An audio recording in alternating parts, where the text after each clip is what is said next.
So what I'm going to do today is give you an honest review for Conceal carrying the Taurus Spectrum.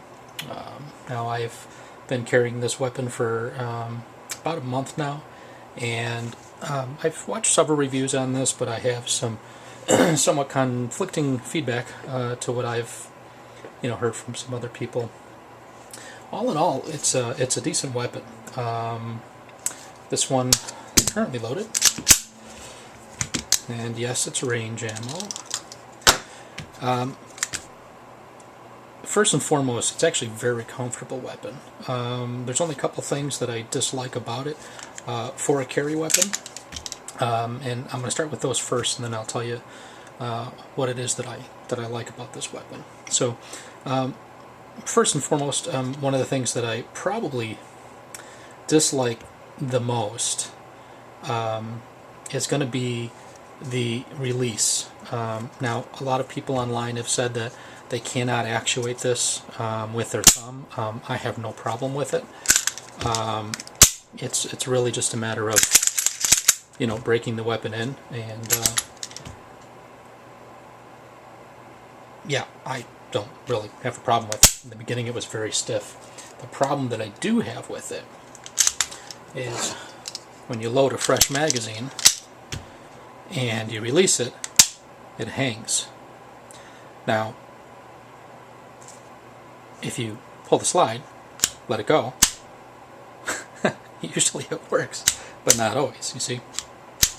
So there is something that's not quite right with this, and I know I'm doing this with live ammo. I'm doing it to show you, what I've experienced with this weapon. Now, push that bullet back in, yeah. Well, you can see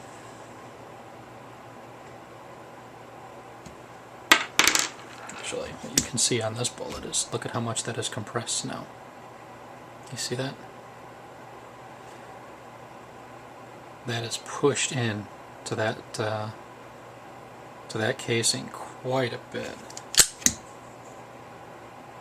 And this is what happens.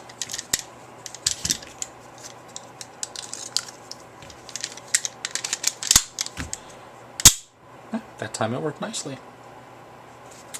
So, weapon's clear. So that's probably my biggest gripe, I would say, is that release, because if you're in a situation where you need to reload quickly and hit that release and it doesn't chamber the next round, yeah, you could have a problem. Okay. The second thing that I am not a big fan of with this weapon, and let me get a screwdriver here,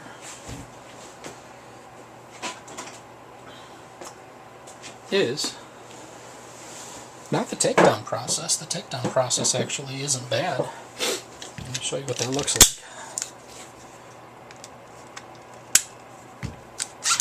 Very simple, right? The problem is the spring. This spring is so difficult to actually get back in place. More difficult than any of my other weapons. Taking it out, no big deal.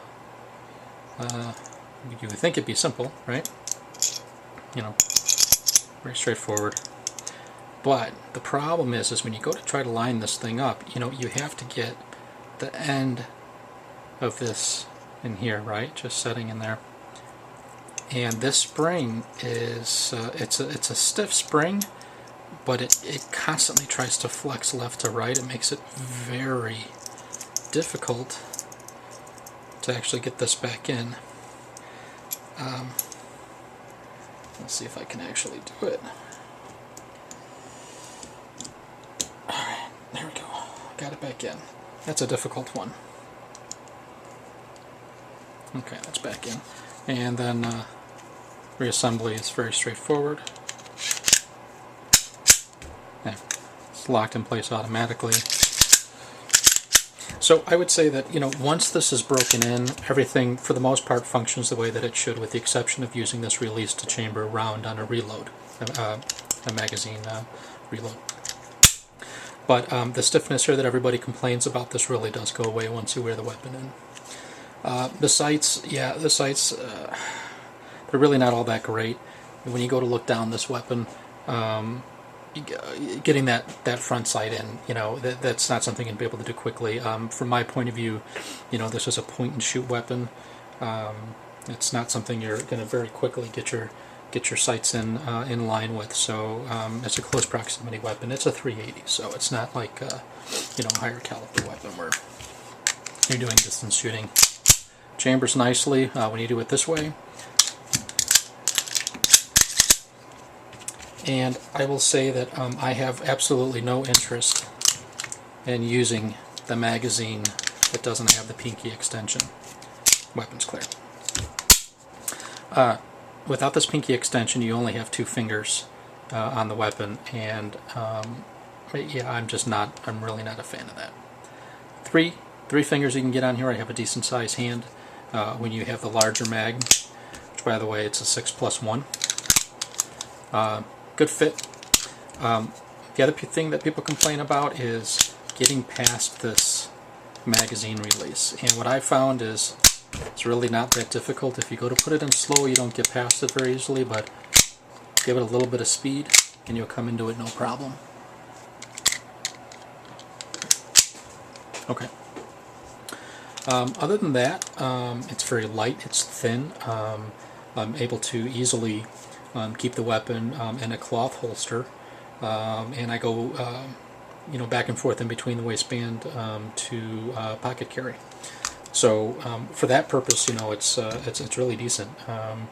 Now, the other thing that people say is, hey, this is $279 for list, and people complain that, hey, for $100 more, I could get a better weapon, better manufacturer. Look, I picked this up for $179 on sale with a $35 mail-in rebate from Taurus. So, at the end of the day, you figure I spent right about $150 for this. You cannot beat that. It is. I've had a couple of issues with when I'm firing range ammo of having a double feed or something like that. But for $150, even if you want to just use it as a backup weapon, I would say this is an excellent beginner for a concealed carry. And one of the main reasons is that, in addition to its size, it's only a double action. So when you pull this trigger, the reset is all the way at the end. See, right there. And then you pull it again, and then you let it go, all the way at the end. So there's no reset like right here, like there are on double singles, right? So much less chance of accidentally pulling the trigger when you go to reholster it. When you're practicing, generally you're not going to have ammo in it anyway. But regardless, so from my point of view, this is an excellent entry level for concealed carry. For my personal concealed carry weapon, Smith & Wesson MP9C. That as well as a striker fire, but that's a double action and then a single and a reset. So the reset is very far forward, or very far back. I'm sorry. So all in all, good review. I think everybody out there that's bashing it, they're not really taking into consideration, what this is meant for. I think this is really meant for the entry-level concealed carry person that really just needs to get comfortable with the weapon and comfortable holstering it, and just practice with it. There's not too much margin for error here, as long as you have half a brain. So I would say this is an excellent one for entry level. If you like the video, please give me a thumbs up. If you don't, feel free to give me a thumbs down. Comments are open, and I appreciate the feedback. Thank you.